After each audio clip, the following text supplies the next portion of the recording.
تو صادقہ جب اپنی اس آنٹ کی یہ بات سنتی ہے تو وہ سارا دن سوچتی رہتی ہے، اور رات کو جب وہ سونے کے لیے اپنی مدر کے ساتھ لیٹتی ہے تو پوچھتی ہے کہ کیا میں واقعی اڈاپٹیڈ ہوں، کیا میں آپ کی بیٹی نہیں ہوں؟ تو اس کی مدر جو ہے وہ کچھ ٹائم تک تو ہچکچاتی ہے، نہیں بتاتی، لیکن پھر وہ فائنلی صادقہ کو بتا دیتی ہے کہ اس کو بھی پتہ لگنا ضروری ہے۔ تو اب صادقہ کو اصل حقیقت پتہ چل جاتی ہے کہ یہ اس کی در حقیقت خالہ ہے، مدر نہیں ہے، ٹھیک ہے؟ تو جو اس کی آنٹ بہاولپور سے آئی تھی، ان کا ایک بیٹا ہے عمران، اس کو صادقہ بھی بہت پسند کرتی ہے، وہ صادقہ کو پسند کرتا ہے، اور دونوں اکثر کافی باتیں بھی کیا کرتے ہیں، ایک ساتھ کھیلتے ہیں، تو اس طرح ان کی آپس میں بہت گہری دوستی ہے۔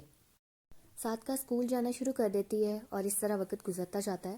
تو صادقہ جب 11 سال کی ہوتی ہے، 11 ایئرس کی ہوتی ہے، تو اس کی مدر اچانک سے بیمار پڑ جاتی ہیں اور پھر ان کی فوراً ہی ڈیتھ ہو جاتی ہے۔ تو ان کی ڈیتھ پہ صادقہ بہت زیادہ ڈس ہارٹ ہوتی ہے، بہت زیادہ افسردہ رہتی ہے، بڑے عرصے تک افسردہ رہتی ہے۔ تو گھر میں بھی یہی افسردگی کی فضا چھائی رہتی ہے، اور زیادہ تر مہمان بھی آ رہے ہوتے ہیں افسوس کرنے کے لیے، اور صادقہ کے جو اصل فادر ہوتے ہیں وہ بھی آتے ہیں، لیکن صادقہ کے دل میں ان کے لیے کوئی فیلنگ نہیں ہوتی۔ تو اب اس کی مدر جو ہے آہستہ آہستہ وقت کے ساتھ لوگوں کا، گھر والوں کا جو غم تھا، افسوس تھا، وہ تھوڑا کم ہوتا گیا۔ تو 1 سال گزرنے کے بعد صادقہ کی جو بہن تھی، مطلب اس کی جو ایکچوئل میں جو اس کی کزن ہے، اس کی خالہ زاد بیٹی، اس کے لیے ایک پروپوزل آتا ہے۔ تو اب وہ گھر کی آخری لڑکی ہوتی ہے، اور اس کے بعد جو ہے وہ صرف صادقہ ہوتی ہے گھر میں۔ تو اب اس کے پروپوزل کے آنے پہ فیملی کے سارے لوگ اکٹھے ہوتے ہیں۔ تو جب سب لوگ اکٹھے ہوتے ہیں تو وہ سوچتے ہیں کہ اب اس کی جب شادی ہو جائے گی تو پھر صادقہ گھر میں اکیلی ہوگی، تو اب باقی جو ہیں وہ لڑکے ہیں، اور لڑکیاں البتہ جو ہے وہ سب کی شادی ہو جائے گی اور صرف صادقہ کے لیے رہ جائے گی، تو یہ زیادہ مناسب بات نہیں ہے۔ تو وہ یہ ڈیسائیڈ کرتے ہیں کہ صادقہ کی شادی عزیز سے کر دیتے ہیں۔ عزیز اس کی خالہ کے بچوں میں سے سب سے چھوٹا ہوتا ہے، اور بہت ہی سمجھدار اور پیارا بچہ ہوتا ہے، لیکن صادقہ کے ساتھ وہ تھوڑا سا ریزرو رہتا ہے، اور صادقہ کو بھی اس سے تھوڑا سا خوف آتا ہے۔ تو اب جو ہے صادقہ کو اس ساری بات کا نہیں پتہ ہوتا، تو صادقہ کی ایک کزن ہے شمیم، وہ اسے آ کے بتاتی ہے کہ اس طرح سب لوگ بیٹھے ہوئے ہیں اور تمہاری شادی کی بات چل رہی ہے عزیز کے ساتھ۔ تو صادقہ کو یقین ہی نہیں آتا، وہ بہت دیر تک حیران پریشان رہتی ہے کہ عزیز سے وہ کس طرح شادی کر سکتی ہے، وہ تو بالکل اس کو بھائیوں کی طرح سمجھتی ہے، اور ویسے بھی وہ تو عمران کو پسند کرتی ہے۔ تو صادقہ کی جو ایک اور بڑی بہن ہے، وہ اسے بتاتی ہے کہ اس کی مدر، جس کی ڈیتھ ہو چکی ہے، اس کی مدر کی بھی یہی خواہش تھی کہ صادقہ کی عزیز کے ساتھ شادی کی جائے۔ تو صادقہ اس پہ بہت زیادہ حیران ہو جاتی ہے، کیونکہ ابھی نہ تو اس کی عمر ہے شادی کی، اور ویسے بھی اس کا اسٹڈیز میں انٹرسٹ کافی زیادہ ہوتا ہے، اور تیسری وجہ عمران کو پسند کرنا بھی ہے۔ تو صادقہ بہرحال اپنے فادر سے بھی بات کرتی ہے، لیکن وہ ان سے بحث نہیں کر سکتی کیونکہ وہ تھوڑے سے سنجیدہ مزاج کے آدمی ہیں۔ تو صادقہ ان سے شادی کے بارے میں پوچھتی ہے لیکن بحث نہیں کرتی۔ تو اس کے بہرحال 6 ماہ بعد اس کی شادی کی ڈیٹ فکس ہو جاتی ہے، یعنی نکاح کی ڈیٹ فکس ہو جاتی ہے۔ صادقہ کی اب عزیز سے شادی تو ہو جاتی ہے، لیکن وہ دل ہی دل میں عمران کو پسند کرتی ہے۔ تو شادی کے بعد، یعنی فی الحال نکاح ہی ہوا ہوتا ہے، رخصتی نہیں ہوئی ہوتی، تو صادقہ اپنی اسٹڈیز کنٹینیو رکھتی ہے، مصروف رہتی ہے۔ تو 2 سال کا وقت گزر جاتا ہے، اور پھر عزیز یہ ڈیمانڈ کرتا ہے کہ اب رخصتی ہو جانی چاہیے، چونکہ وہ ایک ہی گھر میں رہتے ہیں، تو بہتر ہے کہ اب رخصتی ہو جائے۔ صادقہ اس بات پہ راضی نہیں ہوتی کیونکہ وہ اپنی پڑھائی مزید جاری رکھنا چاہتی ہے، لیکن اس کی بہنیں اور اس کی فرینڈز اس کو اس بات پہ کنونس کرتی ہیں کہ نہیں، وہ بہتر ہے کہ رخصتی کر لی جائے۔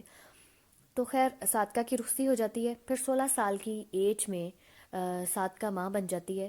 تو لیکن ابھی بھی عزیز کے ساتھ اس کی فرینکنس نہیں ہے، وہ اکثر شائع رہتی ہے اور اسے تھوڑا سا دور بھی رہتی ہے۔ تو اب کچھ مہینوں کے بعد کیا ہوتا ہے کہ اس کے فادر کی بھی ڈیتھ ہو جاتی ہے، تو اس سے صادقہ پھر بہت زیادہ ڈپریسڈ ہوتی ہے، کیونکہ صادقہ نے انہیں ہمیشہ اپنا اصل باپ ہی مانا ہوتا ہے، اور انہوں نے بھی ہمیشہ صادقہ کی بہت زیادہ کیئر کی ہوتی ہے، یعنی اپنے باقی بچوں سے بھی بڑھ کے صادقہ کو امپورٹنس دی ہوتی ہے۔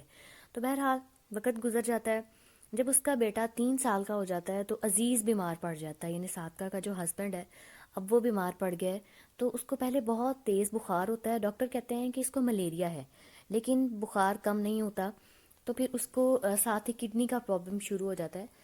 تو اب صادقہ کو تھوڑا گلٹ ہوتا ہے، اسے احساس ہوتا ہے کہ وہ بڑی لاپرواہ قسم کی بیوی ہے، یعنی اس نے ہمیشہ سے شروع سے ہی ایک ڈسٹینس رکھا ہے عزیز کے ساتھ۔ تو اب وہ اپنے اس غلطی کا مداوع کرنا چاہتی ہے، تو وہ بہت اس کی اچھی طرح دیکھ بھال کرتی ہے، اس کا خیال رکھتی ہے. تو اب انہی دنوں میں صادقہ کو پتہ چلتا ہے کہ وہ اگین ایکسپیکٹ کر رہی ہے. تو اب بہرحال عزیز کا علاج چلتا رہتا ہے، لیکن اس کا جو بخار ہے وہ کم نہیں ہوتا، نہ ہی ختم ہوتا ہے. تو پھر فائنلی کیا ہوتا ہے کہ اس کی جو کڈنی ہے وہ بالکل ہی ختم ہو جاتی ہے. بہت زیادہ علاج کے باوجود بھی کوئی کامیابی نہیں ہوتی اور عزیز کی آخرکار ڈیتھ ہو جاتی ہے. تو صادقہ کی ایج اب 17 سال ہے، لیکن اب وہ ایک ویڈو ہے اور اس کے 2 بچے ہیں. تو بہت ہی مشکل وقت گزارتی ہے، اس کو سمجھ نہیں آتا کہ اس کے بچوں کا فیوچر کیا ہوگا.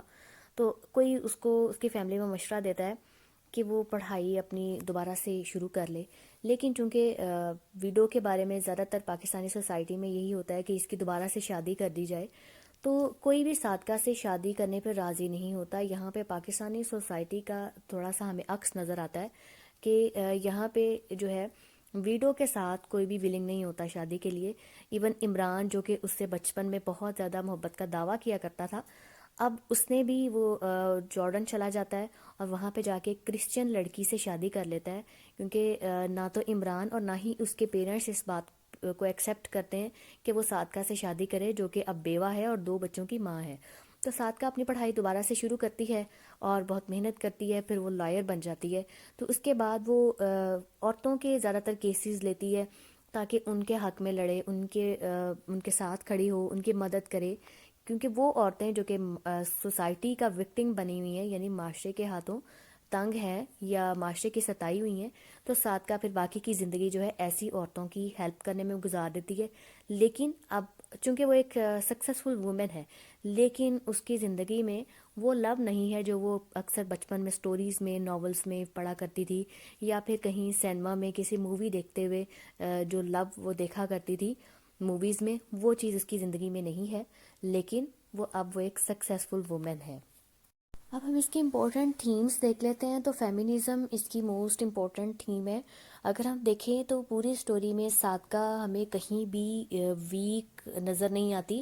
ایون بچپن میں بھی جب اس کو پتہ چلتا ہے کہ وہ اڈاپٹیڈ ہے، تو وہ اسٹریٹ فارورڈلی اپنی مدر سے پوچھ لیتی ہے اور اس بات پہ کوئی رونا دھونا نہیں ڈالتی.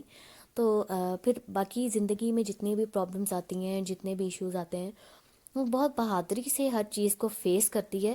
اور پھر فائنلی جب اس کے ہسبینڈ کی بھی ڈیتھ ہو جاتی ہے، اس کا مستقبل تاریک ہو جاتا ہے، اس کے 2 چھوٹے چھوٹے بچے ہیں، تو پھر بھی وہ خود اپنے آپ کو سپورٹ کرتی ہے اور اسٹرانگ وومن کے طور پہ وہ سامنے آتی ہے اور لائر بنتی ہے. ٹھیک ہے، اور پھر وہ وومن کو ہی سپورٹ کرتی ہے باقی کی زندگی. تو رول آف فیٹ بھی ہے اس میں. رول آف فیٹ میں اگر ہم دیکھیں تو صادقہ کو کوئی ٹریجک کریکٹر نہیں دکھایا گیا، یعنی فیٹ کا رول نو ڈاؤٹ ہے، لیکن یہاں پہ جو ہمارا مین کریکٹر صادقہ ہے، اس کی بریوری بھی دکھائی گئی ہے کہ وہ کہیں بھی ویک نہیں پڑی. ٹھیک ہے، وہ کوئی ٹریجک کریکٹر نہیں ہے. ریفلیکشن آف پاکستانی سوسائٹی بھی ہے. ہمیں پوری کہانی میں ہی پاکستانی سوسائٹی کا ریفلیکشن نظر آتا ہے. ٹھیک ہے، یعنی وزٹرز کا آنا اور پھر اس طرح بڑوں کی بات تسلیم کر لینا، اور ارلی میرجز بھی ایک ایشو ہے. تو یہ ساری چیزیں جو ہیں یہ پوری سٹوری میں ہی ہمیں ریفلیکشن نظر آتا ہے پاکستانی سوسائٹی کا. تو یہ تھی ہماری کمپلیٹ سٹوری. تو امید ہے آپ کو اچھے طرح سے سمجھ آ گئی ہوگی. تو میرے چینل کو سبسکرائب ضرور کریں اور ویڈیو کو اپنے فرینڈس کے ساتھ بھی ضرور شیئر کریں. خدا حافظ.